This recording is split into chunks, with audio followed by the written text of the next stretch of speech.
السلام عليكم، ازيكم يا شباب؟ عاملين ايه؟ يا رب دايما تكونوا كويسين وبخير. واهلا بيكم في فيديو جديد من فيديوهات السي اس اس. في الفيديو اللي فات اتكلمنا عن الباك جراوند والاوباسيتي في الجزء بتاع السي اس اس بروبرتيز. النهارده هنتكلم عن حاجه جديده. تعالوا نبدا دلوقتي مع موضوع التكست. التكست بقى ده يا جماعه بيبقى ليه اكتر من حاجه تقدر تستخدمها، او اكتر من بروبرتيز تقدر تستخدمها عشان تغير في شكله. زي مثلا اول حاجه الاين، وطبعا الاين دي احنا شفناها كتير جدا في الاتش تي ام ال، سواء بقى الفيرتيكال الاين او الهوريزونتال الاين. يعني الاثنين الاين دول بيحددوا اتجاه الكلام، يجي يمين شمال وهكذا. وفي ناس كتيره كانت سالتني على موضوع العربي في السي اس اس او في الاتش تي ام ال. فانت دلوقتي علشان تبدا تكتب عربي في الاتش تي ام ال لازم تاخد بالك قوي من موضوع، من حاجتين مهمين قوي. حاجه اسمها الالاين اللي هي دي انه يبقى رايت، لازم الكلام يبدا من اليمين في الحاله العربي. وكمان تاخد بالك من حاجه اسمها كمان دايركشن. دايركشن دي حاجه ممكن تدور عليها اكتر، هتلاقيها موجوده كاتريبيوت في الاتش تي ام ال، وبرده بنستخدمها في سي اس اس. بتحدد للسايت كله هو اتجاه الكلام فيه او اتجاه المحتوى اللي جواه، بيبقى رايت تو ليفت ولا ليفت تو رايت، عشان يبقى فرق بين الاثنين. احنا النهارده هنتكلم عن موضوع الالاين. كمان موضوع الديكوريشن، والديكوريشن ده استخدمناه كده مجازا في وقت معين لما حطينا مثلا خط تحت الكلام، وهنبدا نشوف النهارده قيم مختلفه ليه. كمان هنتكلم عن التكست ترانسفورميشن، ودي يا جماعه من الحاجات المهمه اللي لو ما تعرفهاش ممكن تخليك تكتب كود اكتر لما تعرف الباك اند بقى. يعني زي مثلا ايه الترانسفورميشن ده؟ انك تحول شكل التكست من انه كله سمول مثلا لانه يبقى كابيتالايز، يعني اول حرف في كل كلمه كابيتال من غير ما الشخص يكون كاتب كده، او انك تخليه مثلا كله كابيتال. وده يا جماعه بيخليك تقدر تتحكم في ان الخط يبقى كابيتال او سمول، او يبقى فيه حروف معينه كابيتال اول حرف في كل كلمه وهكذا. وده بيبقى مهم جدا، لانك لو ما تعرفش ان ده موجود في سي اس اس وانت محتاج الكلام يبقى مكتوب بشكل او فورمات معين، لازم تتاكد ان الشخص اللي بيكتب المحتوى هيكتبه كده، ودي بتبقى حاجه صعبه. سي اس اس هيسهلها لك وهيخليك مش محتاج تقول له يعمل حاجه، انت تقدر تعمل ده من نفسك. بعد كده نتكلم عن موضوع الفونت فاميلي. والفونت فاميلي مقصود بيه هنا يا جماعه هو نوع الخط اللي انت بتستخدمه، لان بيبقى فيه مواقع بتعتمد على انواع خط مش الطبيعيه. فاحنا هنشوف ايه الطبيعي الاول اللي كان موجود من غير ما نعمل حاجه، وهنشوف ازاي نقدر نغيره. كمان هنتكلم عن حاجه اسمها الفونت سايز، ودي ازاي تقدر تتحكم في حجم الخط. كمان اخر حاجه هتتحكم فيها هي الفونت ستايل، زي ما هنشوف مع بعض كمان شويه.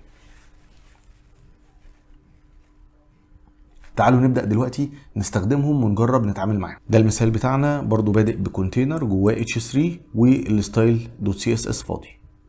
تعالوا دلوقتي نبدأ نحط ستايل مثلا لل h3 دي. فانا دلوقتي اقدر اكتب h3 وابدأ احط الستايل بتاعي. بس لو انا عاوز ال h3 اللي جواه كونتينر لازم طبعا اكتب ايه؟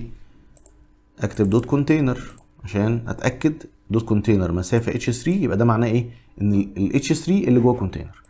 تعالوا بقى نبدأ نستخدم هنا التاجات بتاعة التكست المختلفة، زي مثلا الاين. فانا اقدر دلوقتي اقول له تكست الاين، وابدأ اقول له خلي الالاين رايت. تعالوا نغير دي كمان ونخليها مكتوبة بالعربي.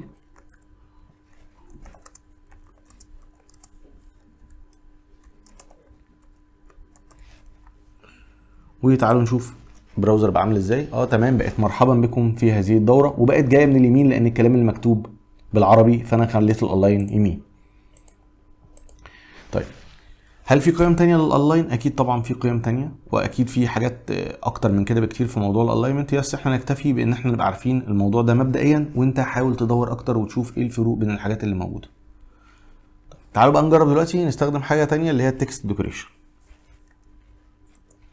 فانا هقول له تكست داش ديكوريشن، وهيبدا يقول لي إيه انت عاوز الديكوريشن ده شكله عامل ازاي.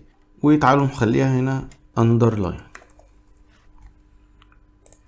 زي ما انتم شايفين بدأ يحط خط تحت الكلمة اللي احنا عاوزينها. كمان نقدر نحط مثلا تكست ديكوريشن، وهتلاقوا في حاجة اسمها داش كولر. وفي الداش كولر دي تعالوا نحط مثلا لون كولر نخليه ريد.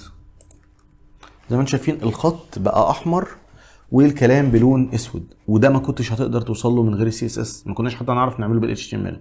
يعني كان عندي حل ان انا احط تاج يو ال، كان عندي حل ان انا احط تاجت مثلا يو اندرلاين يعني. بس في الاخر التاج دي مهما كنت عملت ستايل كان هيطلع شكله عامل ازاي؟ كان بيتعامل مع اليو على انه هو اللي جواه الكلام، فما كنتش اقدر اخلي خط بلون والكلام بلون. انما دلوقتي انا بقيت اقدر اعمل كده. كمان اقدر استخدم قيم تانية غير اندرلاين، زي مثلا اوفرلاين، ودي هتخلي الخط بتاع الكلام يبقى فوق. مش بس كمان الاوفرلاين، كمان في حاجه تانية اسمها لاين ثرو، ودي هتخلي الكلمه كانها مشطوب عليها. مش بس، تقدر تستخدمهم كمان مع بعض. فتعالوا نخليه كمان اوفرلاين ونخليه كمان اندرلاين. زي ما انتم شايفين بقى عندي 3 خطوط.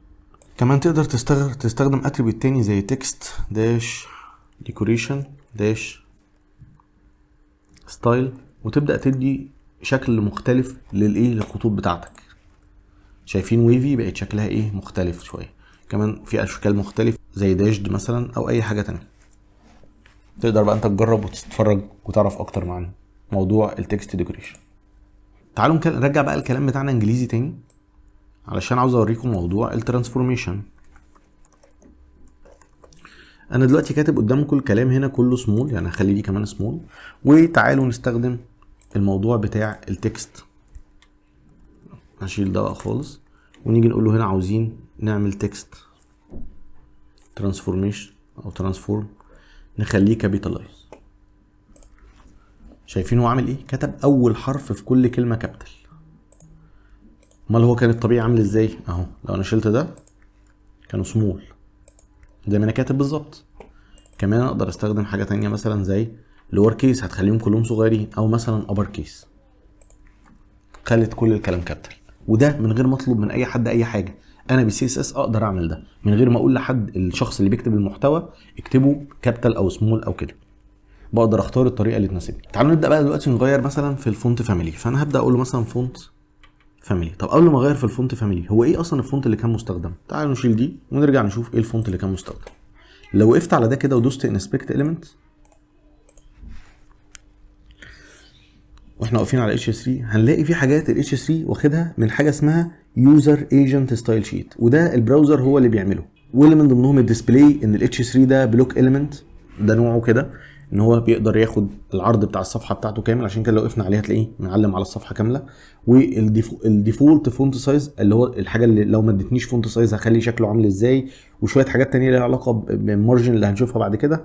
واخيرا الفونت ويت اللي هو بولد، ودي كلها حاجات ايه ليها علاقه بشكل الخط، بس ما فيهوش ستايل. يعني هو مش هنا مش ظاهر قدامنا ستايل، بس طبعا برضو ايه ممكن يكون في ديفولت فونت هو معتمد عليه او كده.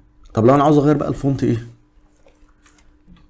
فاميلي ده، فانا هبدا اختار. عشان اختار فونت فاميلي اختار الخط اللي يعجبني. فانا مثلا هقول له انا عاوز اغير الفونت ده مثلا لايه نوع تاني مثلا زي كولر نيو ده. تعالوا نجرب. شايفين شكل الخط اتغير ازاي؟ طب هو ايه الكورير نيو مسافه مش عارف ايه ده؟ ودي يا شباب بنكتبها علشان لو البراوزر مش بيسبورت اول فونت ده مش مستخدم فيه او مش قادر يجيبه، يعني مش لاقي الخط ده، يقدر يستخدم خط تاني او تالت، يبدا يدور عليهم ويشوف المتاح بالنسبه له يستخدمه. بس زي ما انتم شايفين طبعا شكل الخط بتاعنا اتغير. تعالوا نجرب بقى حاجه تانية مثلا زي فونت ويت. في الفونت ويت اقدر اديله رقم، او اقدر اقول له بولد او بولدر او لايتر، دي بتحدد سمك الخط نفسه يعني. فخلينا نقول 900 مثلا، فهو خلى الخط شكله بولد. طبعا هي ما اتغيرتش قوي، بس زي ما انتم شايفين هو شطب البولد اللي تحت وحط 900، لان هي اصلا الاتش 3 نفسها كانت بولد. طيب لو احنا خليناها بقى 100 مثلا، شايفين الخط بقى رفيع ازاي؟ لان ال 100 دي خليتها كانها لايتر يعني. كمان اقدر اشيل ال 100 دي طبعا واكتب مكانها الكلمه اللي هي لايتر مثلا، هتدينا نفس النتيجه. تمام. طيب تعالوا نجرب بقى حاجه تانية اللي هي الفونت سايز. الفونت سايز ده هو حجم الخط بقى، وحجم الخط ده برضو نفس الكلام. اقدر اقول مثلا، خلينا نقول مثلا لارجر مثلا ونشوف شكله هيبقى عامل ازاي. شايفين خط كبر شويه ماشي. كمان نقدر نقول تعالوا نخليه مثلا اكس لارج مثلا. شايفين الخط عمال بيكبر. نصغر دي شويه وخلونا نرجع مثلا نخليه سمول عشان يبان الفرق يعني. شايفين الخط ايه صغر، وهكذا. اقدر كمان اديله رقم بالبكسل، وطبعا في وحدات قياس كتيره جدا اقدر استخدمها، بس احنا مش هنتكلم عنهم دلوقتي يعني. ممكن ان شاء الله نتكلم عنهم في اخر بقى فيديو خالص، لما نتكلم عن شويه ادفانسد توبيك كده ايه، او مواضيع متقدمه في موضوع السي اس اس ده. فانا مثلا اقدر دلوقتي اقول له مثلا خليه والله 45 مثلا بكسل. خليه مثلا، خلينا نخليه اكبر مثلا، عاوز اخليه مثلا 80 بكسل عشان يبان الفرق. شايفين قد ايه؟ اقدر بقى اتحكم بقى بالسايز زي ما انا عايز بقى. البيكسل ده بالذات يعني براحتي، انا عاوز حجم الخط كام نقطه اكبر، يبقى قد ايه، عكس بقى موضوع لارجر او بولدر او كده، دي مش بتبقى واضحه قوي بالنسبه لي. اخر حاجه بقى هنجربها هنا هي الفونت ستايل. في الفونت ستايل ده بقى انت عاوز الخط بتاعك يبقى شكله عامل ازاي، مثلا ايتاليك مثلا، فتعالوا نشوف كده. شايفين الخط بقى ايه، مايل شويه. طبعا تقدروا تستخدموا بقى انتوا، يعني تقدروا تتفرجوا على القيم المتاحه في موضوع الفونت ستايل وتدوروا عليها على W3 سكولز وتشوفوا ايه الفروق بينهم. وطبعا الفيجوال ستوديو يا جماعه كود زي ما انتم شايفين بيحاول يكمل لك، يحاول يكمل معاك ويعرض لك كل القيم المتاحه بطريقه سهله وبسيطه. وكده نبقى خلصنا كلام عن موضوع التكست. في نهايه الفيديو اتمنى يكون الفيديو ده كان مفيد بالنسبه لكم، واتمنى ان الفيديو لو عجبكم تعملوا له شير مع اصدقائكم اللي مهتمين بنفس المجال، ومستنيكم فيديوهات تانية كتير. سلام عليكم.